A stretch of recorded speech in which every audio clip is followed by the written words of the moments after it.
ओम श्री बृहस्पति नमः। आज बृहस्पतिवार के दिन सुनिए बृहस्पति देवता की संपूर्ण कथा। पौराणिक कथा के अनुसार प्राचीन समय की बात है। एक बड़ा प्रतापी और दानी राजा था। वह प्रत्येक गुरुवार को व्रत रखता और पूजा किया करता। ये बात उसकी रानी को अच्छी नहीं लगती। न वह व्रत करती और न ही किसी को एक भी पैसा दान में देती, और राजा को भी ऐसा करने से मना किया करती। एक समय की बात है कि राजा शिकार खेलने वन को चले गए। घर पर रानी और दासी अकेली थी। उसी समय गुरु बृहस्पति साधु का रूप धारण कर राजा के दरवाजे पर भिक्षा मांगने गए। साधु ने रानी से भिक्षा मांगी। तब वह कहने लगी, हे साधु महाराज, मैं तो इस दान और पुण्य से तंग आ गई हूँ। आप कोई ऐसा उपाय बताइए जिससे ये सारा धन नष्ट हो जाए और मैं आराम से रह सकूं। तब साधु रूपी बृहस्पति देव कहने लगे, हे देवी, तुम बड़ी विचित्र हो। संतान और धन से भी कोई दुखी होता है। अगर तुम्हारे पास धन अधिक है तो इसे शुभ कार्यों में लगाओ, जिससे तुम्हारे दोनों लोग सुधरें। परंतु साधु की इन बातों से रानी खुश नहीं हुई। उसने कहा, महाराज, मुझे ऐसे धन की आवश्यकता नहीं जिसे मैं दान दूं और जिसको संभालने में ही मेरा सारा समय नष्ट हो जाए। साधु कहने लगे, अगर तुम्हारी ऐसी इच्छा है तो जैसा मैं तुम्हें बताता हूं तुम वैसा ही करना। बृहस्पतिवार के दिन तुम घर को गोबर से लीपना, अपने केशों को पीली मिट्टी से धोना, केशों को धोते समय स्नान करना, राजा से हजामत बनवाने को कहना, भोजन में मांस मदिरा खाना और कपड़ा धोबी के यहाँ धुलने डालना। इस प्रकार 7 बृहस्पतिवार करने से तुम्हारा समस्त धन नष्ट हो जाएगा। ऐसा कहकर साधु बने बृहस्पति देव अंतर्ध्यान हो गए। साधु के कहे अनुसार रानी को करते हुए केवल 3 बृहस्पतिवार ही बीते थे कि उसकी समस्त धन संपत्ति नष्ट हो गई। अब भोजन के लिए परिवार तरसने लगा। एक दिन राजा रानी से बोला, हे रानी, तुम यहीं रहो, मैं दूसरे देश को जाता हूँ, क्योंकि यहाँ पर मुझे सभी जानते हैं, इसलिए मैं कोई छोटा कार्य नहीं कर सकता। ऐसा कहकर राजा परदेश चला गया। वहाँ वह जंगल से लकड़ी काटकर लाता और शहर में बेचता। इसी तरह वह अपना जीवन बिताने लगा। इधर राजा के बिना रानी और दासी दुखी रहने लगी। एक समय जब रानी और दासी को 7 दिन बिना भोजन के रहना पड़ा, तब रानी ने अपनी दासी से कहा, हे दासी, पास ही के नगर में मेरी बहन रहती है। वह बड़ी धनवान है। तू उसके पास जा और कुछ लेकर आ, ताकि थोड़ा बहुत गुजर बसर हो जाए। दासी रानी की बहन के पास गई। उस दिन बृहस्पतिवार था। रानी की बहन उस समय बृहस्पतिवार की कथा सुन रही थी। दासी ने रानी की बहन को अपनी रानी का संदेश दिया, लेकिन रानी की बहन ने कोई उत्तर नहीं दिया। जब दासी को रानी की बहन से कोई उत्तर नहीं मिला तो वह बहुत दुखी हुई। उसे क्रोध भी आया। दासी ने वापस आकर रानी को सारी बात बताई। सुनकर रानी ने अपने भाग्य को कोसा। उधर रानी की बहन ने सोचा कि मेरी बहन की दासी आई थी, परंतु मैं उससे नहीं बोली, इससे वह बहुत दुखी हुई होगी। कथा सुनकर और पूजन समाप्त कर वह अपनी बहन के घर गई और कहने लगी, हे बहन, मैं बृहस्पतिवार का व्रत कर रही थी। तुम्हारी दासी गई, परंतु जब तक कथा होती है तब तक ना उठते हैं ना बोलते हैं, इसलिए मैं नहीं बोली। कहो दासी क्यों गई थी? तब रानी कहने लगी, बहन, हमारे घर अनाज नहीं था। ऐसा कहते कहते रानी की आंखें भर आईं। उसने दासियों समेत भूखा रहने की बात भी अपनी बहन को बताई। रानी की बहन बोली, बहन देखो, बृहस्पति देव भगवान सबकी मनोकामनाएं पूर्ण करते हैं। देखो, शायद तुम्हारे घर में अनाज रखा हो। ये सुनकर दासी घर के अंदर गई तो वहां उसे एक घड़ा अनाज का भरा मिल गया। उसे बड़ी हैरानी हुई, क्योंकि उसने तो एक एक बर्तन देख लिया था। उसने बाहर आकर रानी को बताया। दासी रानी से कहने लगी, हे रानी, जब हमको भोजन नहीं मिलता तो हम व्रत ही तो करते हैं, इसलिए क्यों ना इनसे व्रत और कथा की विधि पूछ ली जाए। हम भी व्रत किया करेंगे। दासी के कहने पर रानी ने अपनी बहन से बृहस्पतिवार व्रत के बारे में पूछा। उसकी बहन ने बताया, बृहस्पतिवार के व्रत में चने की दाल और मुनक्का से विष्णु भगवान का केले की जड़ में पूजन करें और दीपक जलाएं, पीला भोजन करें और कथा सुने। इससे बृहस्पति देव भगवान प्रसन्न होते हैं और मनोकामना पूर्ण करते हैं। व्रत और पूजन की विधि बताकर रानी की बहन अपने घर लौट आई। रानी और दासी दोनों ने निश्चय किया कि बृहस्पति देव भगवान का पूजन जरूर करेंगे। 7 रोज बाद जब बृहस्पतिवार आया तब उन्होंने व्रत रखा। घुड़साल में जाकर चना और गुड़ बीन लाई और उसकी दाल से केले की जड़ तथा विष्णु भगवान का पूजन किया। अब पीला भोजन कहाँ से आए? दोनों बड़ी दुखी हुई, परंतु उन्होंने व्रत किया था, इसलिए बृहस्पति देव भगवान प्रसन्न थे। एक साधारण व्यक्ति के रूप में वे 2 थालों में सुंदर पीला भोजन लेकर आए और दासी को देकर बोले, हे दासी, ये भोजन तुम्हारे और तुम्हारी रानी के लिए है, इसे तुम दोनों ग्रहण करना। दासी भोजन पाकर बहुत प्रसन्न हुई। उसने रानी को सारी बात बताई। उसके बाद से वे प्रत्येक बृहस्पतिवार को गुरु भगवान का व्रत और पूजन करने लगी। बृहस्पति भगवान की कृपा से उनके पास धन हो गया, परंतु रानी फिर पहले की तरह आलस करने लगी। तब दासी बोली, देखो रानी, तुम पहले भी इसी प्रकार आलस करती थी। तुम्हें धन रखने में कष्ट होता था, इसी कारण सभी धन नष्ट हो गया। अब बृहस्पति देव भगवान की कृपा से धन मिला है तो तुम्हें फिर आलस होता है। बड़ी मुसीबतों के बाद हमने ये धन पाया है, इसलिए हमें अब दान पुण्य करना चाहिए। अब तुम भूखे मनुष्यों को भोजन कराओ, प्याऊ लगवाओ, ब्राह्मणों को दान दो, कुआं तालाब बावड़ी आदि का निर्माण कराओ, मंदिर पाठशाला बनवाकर ज्ञान दान दो, कुंवारी कन्याओं का विवाह करवाओ, अर्थात धन को शुभ कार्यों में खर्च करो, जिससे तुम्हारे कुल का यश बढ़े तथा स्वर्ग प्राप्त हो और पितर प्रसन्न हो। तब दासी की बात मानकर रानी शुभ कर्म करने लगी, जिससे उसका यश फैलने लगा। एक दिन रानी और दासी आपस में विचार करने लगी कि न जाने राजा किस दशा में होंगे, उनकी कोई खोज खबर भी नहीं है। उन्होंने श्रद्धापूर्वक बृहस्पति भगवान से प्रार्थना की कि राजा जहाँ कहीं भी हो शीघ्र वापस आ जाएं। उधर राजा परदेश में बहुत दुखी रहने लगा। वह प्रतिदिन जंगल से लकड़ी बीनकर लाता और उसे शहर में बेचकर अपने दुखी जीवन को बड़ी कठिनाई से बिता रहा था। एक दिन दुखी होकर अपनी पुरानी बातों को याद करके वह रोने लगा और उदास हो गया। उसी समय राजा के पास बृहस्पति देव साधु के वेश में आकर बोले, हे लकड़हारे, तुम इस सुनसान जंगल में किस चिंता में बैठे हो, मुझे बताओ। यह सुनकर राजा की आंखों में आंसू भर आए। साधु को प्रणाम करके राजा ने अपनी पूरी कहानी सुना दी। महात्मा दयालु होते हैं। वे राजा से बोले, हे राजा, तुम्हारी पत्नी ने बृहस्पति देव के प्रति अपराध किया था, जिसके कारण तुम्हारी ये दशा हुई। अब तुम चिंता मत करो, भगवान तुम्हें पहले से अधिक धन देंगे। देखो, तुम्हारी पत्नी ने बृहस्पतिवार का व्रत प्रारंभ कर दिया है। अब तुम भी बृहस्पतिवार का व्रत करके चने की दाल और गुड़ जल के लोटे में डालकर केले का पूजन करो, फिर कथा कहो या सुनो। भगवान तुम्हारी सभी कामनाओं को पूर्ण करेंगे। साधु की बात सुनकर राजा बोला, हे प्रभु, लकड़ी बेचकर तो इतना पैसा भी नहीं मिलता जिससे भोजन के बाद मैं कुछ बचा सकूं, और मैंने रात में अपनी रानी को व्याकुल देखा है। मेरे पास कोई साधन नहीं जिससे उसका समाचार जान सकूं, फिर मैं कौन सी कहानी कहूं, ये भी मुझको नहीं पता। साधु महाराज कहने लगे, हे राजा, मन में बृहस्पति भगवान के पूजन व्रत का निश्चय करो, वे स्वयं तुम्हारे लिए कोई राह बना देंगे।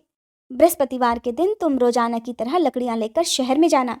तुम्हें रोज से 2 गुना धन मिलेगा, जिससे तुम भली भांति भोजन कर लोगे और बृहस्पति देव की पूजा का सामान भी आ जाएगा।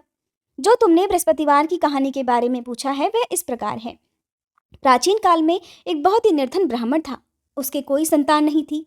वह नित्य पूजा पाठ करता, लेकिन उसकी स्त्री ना तो स्नान करती ना किसी देवता का पूजन करती। इस कारण ब्राह्मण देवता बहुत दुखी रहते थे। फिर भगवान की कृपा से ब्राह्मण के यहाँ एक कन्या उत्पन्न हुई।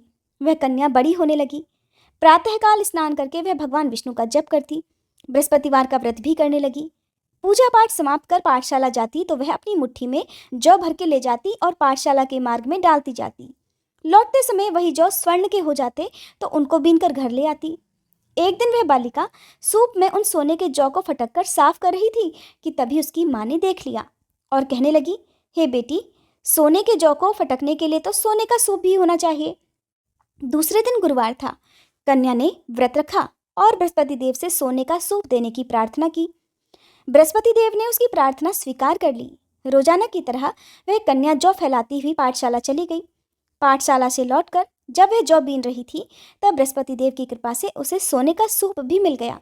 उसे वह घर ले आई और उससे जौ साफ करने लगी, परंतु उसकी माँ का वही ढंग रहा। एक दिन की बात है, वह कन्या सोने के सूप में जौ साफ कर रही थी। उसी समय उस नगर का राजकुमार वहां से निकला। कन्या के रूप और कार्य को देखकर वह उस पर मोहित हो गया। राजमहल आकर वह भोजन तथा जल त्याग कर उदास होकर लेट गया।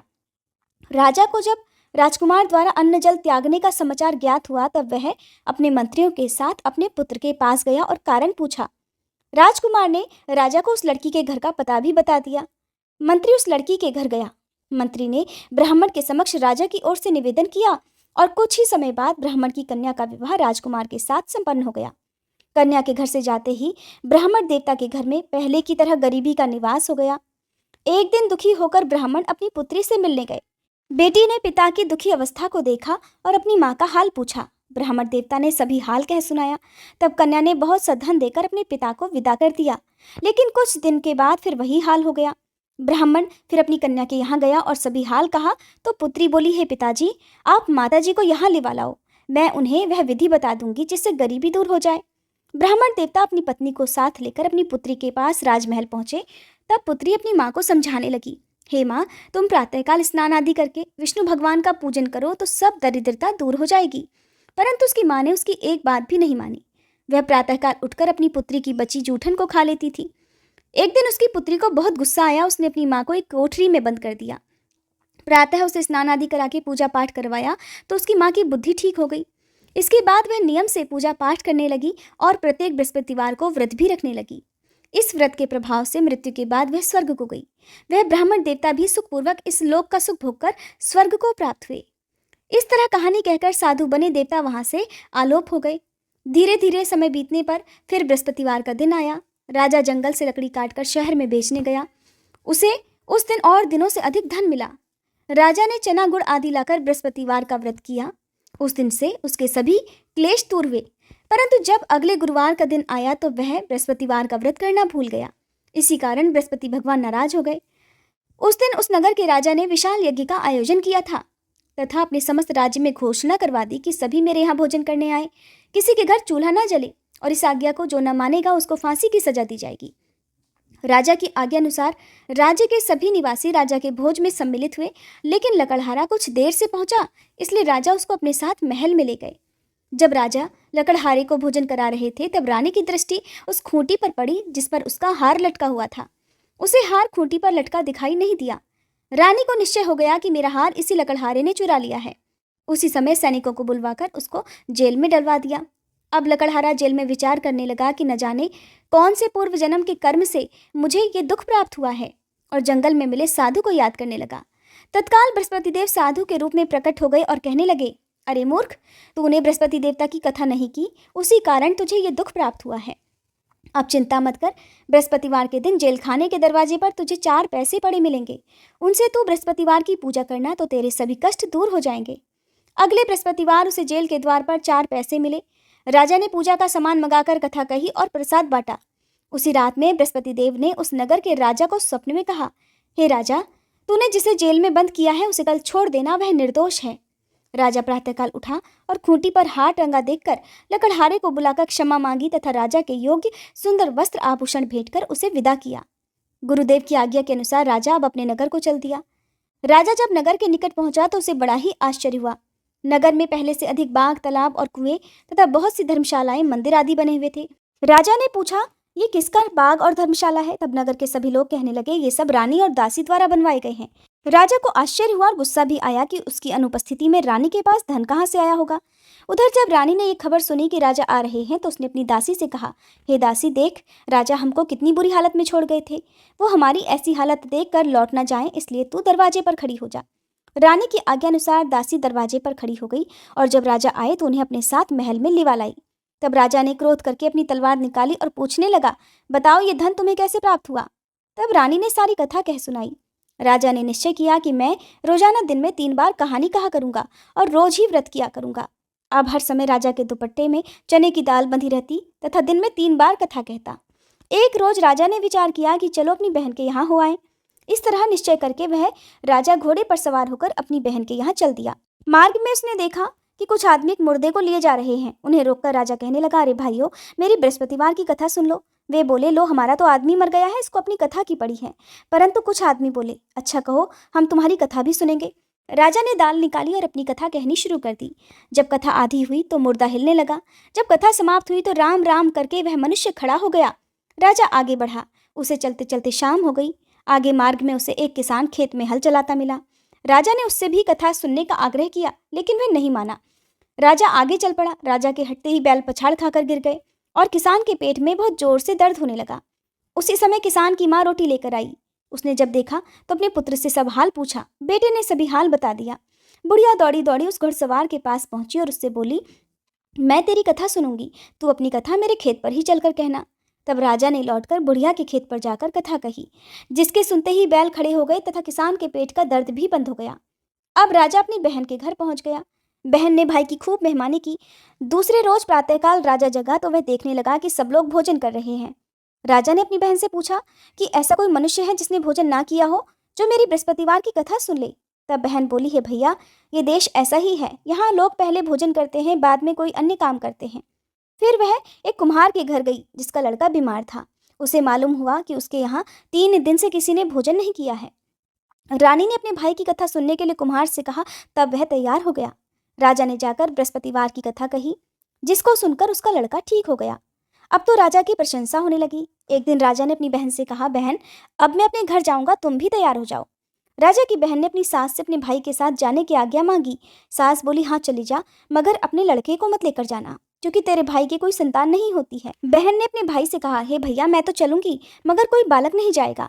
तब राजा कहने लगा कि जब बालक ही नहीं जाएंगे तब तुम भी चलकर क्या करोगी। और अपनी बहन को भी छोड़कर दुखी मन से राजा अपने नगर को लौट आया। राजा ने अपनी रानी से सारी कथा बताई और बिना भोजन किए वह शैया पर लेट गया। रानी बोली, हे प्रभु, बृहस्पति देव ने हमें सब कुछ दिया है, वे हमें संतान भी अवश्य देंगे। उसी रात बृहस्पति देव ने राजा को स्वप्न में कहा, हे राजा, उठ, सभी सोच त्याग दे, तेरी रानी गर्भ से है। राजा को यह जानकर बड़ी खुशी हुई। 9वें महीने रानी के गर्भ से एक सुंदर पुत्र पैदा हुआ। तब राजा बोला, हे रानी, स्त्री बिना भोजन के रह सकती है, परंतु बिना कहे नहीं रह सकती। जब मेरी बहन आए तब तुम मुझसे कुछ मत कहना। रानी ने हाँ कर दी। जब राजा की बहन ने यह शुभ समाचार सुना तो वह बहुत खुशी हुई और बधाई लेकर अपने भाई के यहाँ आई। रानी ने तब उसे आने का उलाहना दिया। जब भाई अपने साथ ला रहे थे तब तो टाल गई, उनके साथ नहीं आई और आज अपने आप ही भागी भागी बिना बुलाए आ गई। तब राजा की बहन बोली, भाई, मैं इस प्रकार ना कहती तो तुम्हारे घर औलाद कैसे होती। बृहस्पति देव सभी कामनाएं पूर्ण करते हैं। जो सद्भावना पूर्वक बृहस्पतिवार का व्रत करता है और कथा पढ़ता है अथवा सुनता है और दूसरों को सुनाता है, बृहस्पति देव उसकी सभी मनोकामनाएं पूर्ण करते हैं, उसकी सदैव रक्षा करते हैं।